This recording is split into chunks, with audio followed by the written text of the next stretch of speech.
कृष्णदास जी बड़े प्रसन्न थे कि भैया महीने का पहला फल ठाकुर जी की सेवा में आएगा, ठाकुर जी पाएंगे, आनंदित हो जाएंगे। रसोईया स्नान ध्यान करके जैसे ही रसोई घर में गए, पूरी रसोई खोज ली, लेकिन महाराज फल नहीं मिला, कोई ले गया उसको वहां से। बाहर आके कृष्णदास जी से कहा, बोले कि कृष्णदास जी अंदर तो फल है ही नहीं। बोले अरे मैंने वहीं रखा है। बोले मैंने देख लिया, कहीं भी नहीं है, सब जगह खोज लिया महाराज, फल तो कहीं चला गया, उसको कोई और ले गया।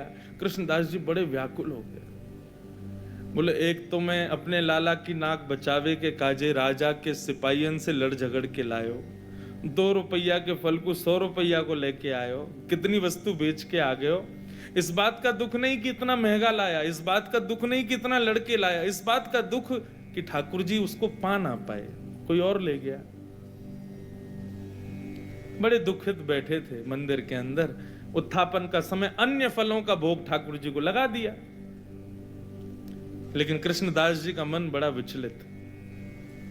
पुजारी जी आए, बोले कोई बात नहीं, अब हमने अन्य फलों का भोग लगा दिया है, अब फिर कभी कृष्णदास जी, अब कृष्णदास जी किस किस को बताएं।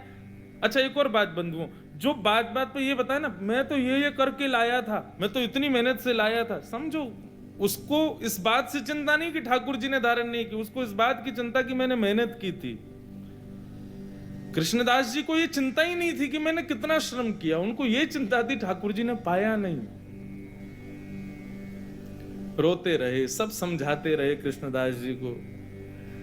उत्थापन का भोग जब अनवसर हुआ और पुजारी जी ने बाहर आकर के जैसे ही कपाट खोलने की घोषणा की, सब दर्शनार्थी खड़े हो गए। कृष्णदास जी के भी नेत्र लाल पड़े थे। जैसे ही कपाट खुले तो क्या पाया, ठाकुर जी के उर्द बाहु के ऊपर वही फल रखा जाता जो कृष्णदास जी लेकर के आए थे।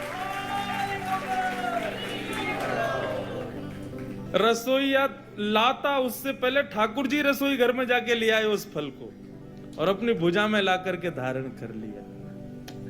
जैसे ये दृश्य कृष्णदास जी ने देखा, मूर्छित हो गए, भाव में प्रवेश कर गए और ठाकुर जी के बार बार बलैया लेने लगे। जय हो नाथ, साचो प्रियतम आप ही हो, बिन गोपाल को नहीं अपनो, जासों कीरत रहिए।